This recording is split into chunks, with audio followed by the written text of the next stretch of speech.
nombre es Manuela Olla. Soy una de las autoras de este libro que se llama Feminismo Jumanji, una apuesta justicialista contra la ira neoliberal conservadora. Se publicó en diciembre del año pasado, así que te agradezco, Rodrigo, y a todos y a todas quienes están al frente de la organización por la invitación, porque es un libro que es fruto de la militancia del feminismo, de la militancia del justicialismo, y un poco nuestra tarea, nuestro desafío con Ana Laura Núñez Ruedas, que es la otra autora del material, que es tratar de ir dando el debate en este tipo de ámbitos, donde nos encontramos compañeros y compañeras del campo justicialista, un poco para pensar algunas de las cosas que a nosotras nos inquietaron y a nosotras nos movilizaron a escribir sobre este tema. Bueno, como les decía, el texto es un texto que hace referencia a tiene dos grandes puntos de partida, dos grandes ideas fuerzas. Por un lado, la idea de que los feminismos nacen a partir de 2015, o se reorganizan a partir de 2015 en Argentina, a través de un sentimiento que es la ira, que un poco ese sentimiento es el que ordena el ni una menos, ¿no? El hartazgo frente a la violencia misógina, el hartazgo frente a los femicidios que se sucedían unos tras otros y cada vez con más crueldad. Entonces, esa ira, esa emoción ordena y se cristaliza en una frase que recorre el mundo, ¿no? Que nace en Argentina y además recorre el mundo, y hoy es el lema de buena parte de las movilizaciones feministas y de las diversidades en distintos puntos. Entonces, lo que nosotros vemos es que ese mismo sentimiento, esa misma emoción, la ira, mucho tiempo después, hoy, en el presente, está orquestando el Viva la Libertad Carajo. Entonces, un poco lo que nosotras planteamos en el trabajo es que hay algo que tal vez podamos encontrar en la experiencia de los feminismos, alguna huella que los feminismos hayamos dejado, que nos permite descifrar un poco mejor este presente que nos tiene atónitos, atónitas, creo, a todos y a todas. Entonces, un poco lo que intentamos en el libro es repasar la experiencia de los feminismos, repasar las discusiones, repasar los acuerdos, repasar los desacuerdos y tratar de, a partir de eso, lanzar algunas hipótesis o algunas ideas, sobre todo preguntas y respuestas, para pensar el presente que nos preocupa y nos ocupa a todos y a todas. La segunda idea fuerza del trabajo tiene que ver con los Jumanji. No sé si recordarán la película, es una película que se estrenó en 1995, protagonizada por Robin Williams, el mismo año que Carlos Menem ganaba las elecciones con el 49% de los votos en Argentina. Se estrena esta película que se inspira en un cuento infantil homónimo que también se llama Jumanji, por supuesto. Y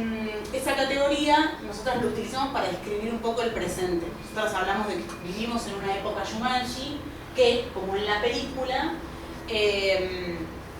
todo el tiempo se suceden dramas y catástrofes una detrás de otra, casi sin dejarnos respirar ni dejarnos pensar cómo solucionar la catástrofe que se está desenvolviendo la semana anterior, ¿no? La película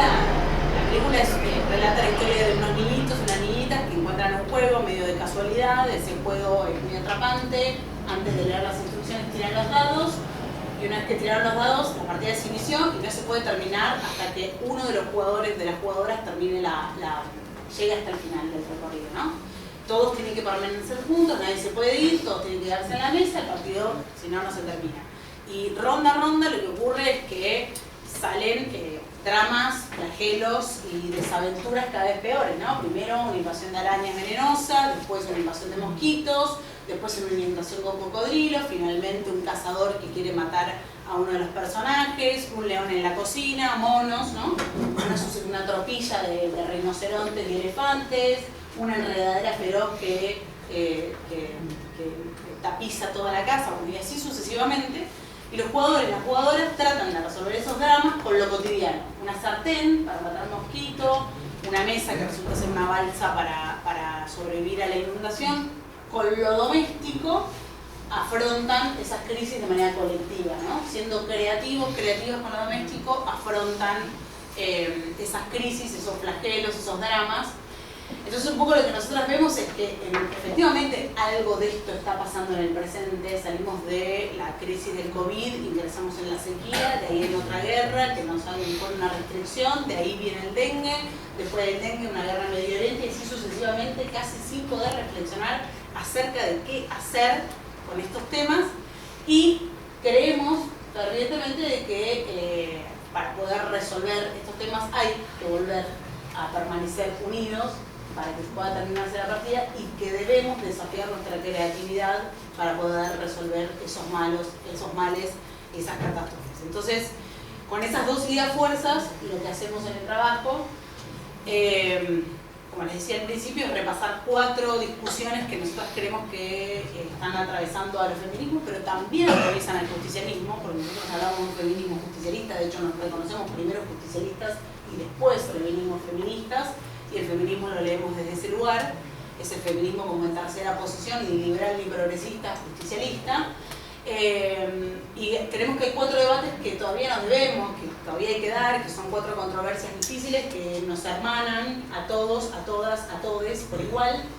y son los 4 debates que abordamos en el libro, son los 4 capítulos. El primero tiene que ver con el Estado, qué hacemos con el Estado, qué Estado es el que le puede traer soluciones a los feminismos y a los justicialismos, y al justicialismo, a los justicialistas. Creemos además que estamos en un momento en el cual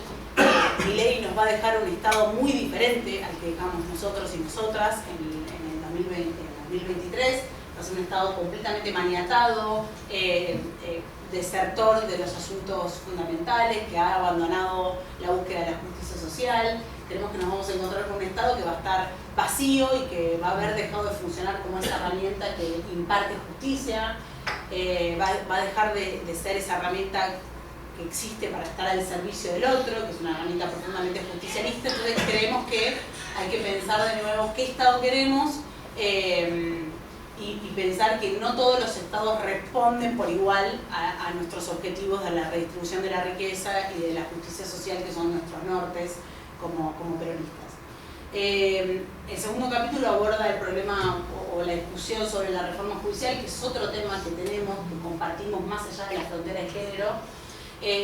Nosotras lo que advertimos es que los feminismos tuvieron un tinte por momentos punitivista, y ese punitivismo tiene como contracara el puritanismo, ¿no? La idea de que hay que subir las penas y que las penas tienen que ser más duras y que esa es la solución para encontrar la paz después de la violencia que pudieron haber ejercido contra nosotras. Tiene como contracara la idea de que las mujeres siempre somos buenas, nunca mentimos, siempre decimos la verdad, ¿no? Ideas que en realidad son falsedades que nosotras mismas nos imponemos, nosotras mismas nos exigimos, y que la verdad nos llevan a posiciones en donde nos dejan en el lugar siempre de la víctima, la mujer en la escena pública siempre en el lugar de la víctima, y siempre en el lugar de la mujer bondadosa y por ende casta, buena madre, buena persona, y de pronto nos encontramos respondiendo a decirles, no, bueno, Melina sí salía a bailar, pero la mataron, y aunque saliera a bailar y hubiera abandonado el colegio era buena persona, ¿no? Nos encontramos de pronto haciendo justificaciones de algo que es insólito, pero que tiene que ver con que estamos equivocadas desde el prisma que estamos mirando la reforma judicial. Rápidamente, porque me queda muy poco tiempo, los últimos 2 capítulos.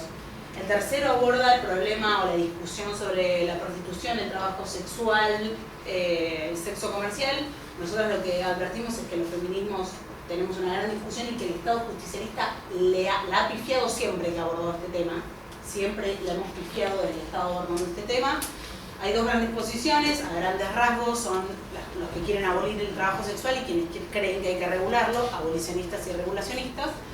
Y dentro de los feminismos es un campo minado, casi abolicionistas y regulacionistas no se hablan, se cancelan, son como que tiran sillas en los encuentros, todo lo que no debería pasar, pasa. Y nosotros lo que creemos es que debemos dar esa discusión porque efectivamente vivimos en un momento en el cual el trabajo sexual se va a multiplicar, básicamente porque la crisis social empuja cada vez más mujeres a ejercer la prostitución para llegar a fin de mes, porque además también hay como un individualismo fashion que hace que muchas personas ahora empiecen a vender y consumir contenido erótico en plataformas como OnlyFans, por ejemplo. Entonces eso también es otro desafío para pensar a nuestras juventudes, a nuestros compañeros y compañeras hasta de la universidad, que empiezan a consumir y a vender este tipo de productos, y finalmente porque el Estado está desatando y está desertando de la tarea de cuidar a las personas para que no sean víctimas de trata. Entonces, si los feminismos no logramos definir qué hacer con este tema, todo este problema va a crecer, digamos, no va a dejar de existir porque nosotras no nos pongamos de acuerdo. Al contrario, el último, con esto prometo cerrar,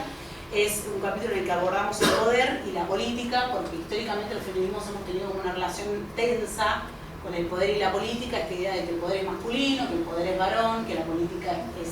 propia de los varones,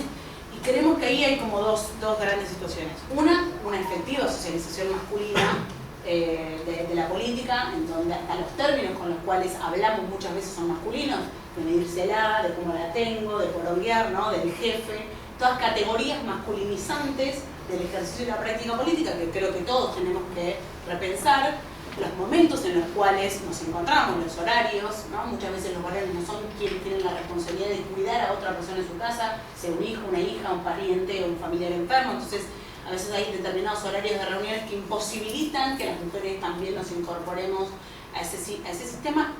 pero también hay una parte en donde las mujeres nos fugamos del poder porque no sabemos bien cómo llevar adelante esa actividad. Ya termino con esto.